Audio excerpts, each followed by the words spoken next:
So let's work first from the reality of that, not from I just hate Donald Trump. Because that's boring and doesn't get us anywhere and leads you to dishonesty. So now I want to show you this video because, as you know, I like to slowly drag my friend Bill Maher over to the good side, and I want to be gentle and nice. And Bill, I sent you some Copal. You'll be enjoying that.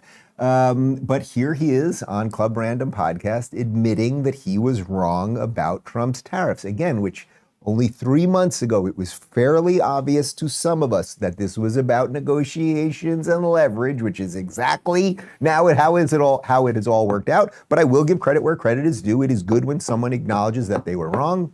Here's Bill. I remember along with probably most people, was saying at the beginning, oh, you know, by the 4th of July, somebody had a thing how the country was, the economy was going to be tanked by then.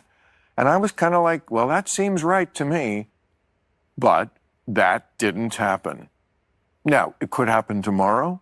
I'm just saying that's reality. So let's work first from the reality of that, not from I just hate Donald Trump. Because that's boring and doesn't get us anywhere and leads you to dishonesty. Because the truth is, I don't know what his strategy is. But look, the stock market is at record highs. I know not everybody lives by the stock market, but I also drive around. I don't see a country in a depression at all. I see people out there just living their lives. And I would have thought, and I got to own it, that these tariffs were going to sink this economy by this time, and they didn't. So, you know, how do we deal with that fact? Because that's the fact. Bill, I'm going to give you credit. The mea culpas are important. The things, acknowledging that you got things wrong, I just did it. I have no problem doing it. And it's a mark of, I think, a good person, particularly in this space, in the political space where everyone wants to get you and clip the video and share it. It is very good when you can say, I was wrong about something. So look, when Trump announced all these deals and remember the market crashed, like crashed.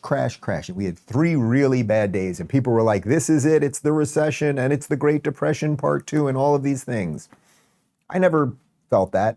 I never sold hysteria to you. You can go back to all of those videos. But I was watching it and I was concerned and I didn't know if it was going to last 3 days or a week or a month or whatever. But I thought it was exactly what Trump and Elon, if you remember, during the campaign had said. There's going to be pain points along the way because you don't just things don't just get fixed like, oh, okay, we fixed it like that. Like to actually fix things, you're going to have to negotiate the world markets. You're going to react in a certain way. So the stock market did crash. It is now as high as of, I think yesterday, it is as high as it has ever been. Bill is right. When you drive around, people do have a little bit more. We know that gas is a little bit less. The price of eggs and meat and other things has come down a little bit.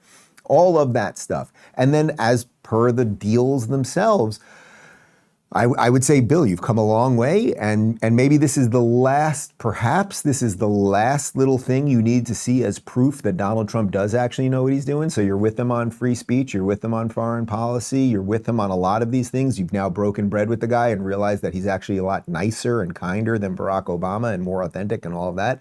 And so maybe the last piece to connect everything, because you are an honest guy, is going, oh, and he actually did know what he was doing with the economy. So I'm in no sense sharing that to own you. I'm sharing it to give you kudos. And again, we always want to be as gracious as we can when people are kind of coming over to reality.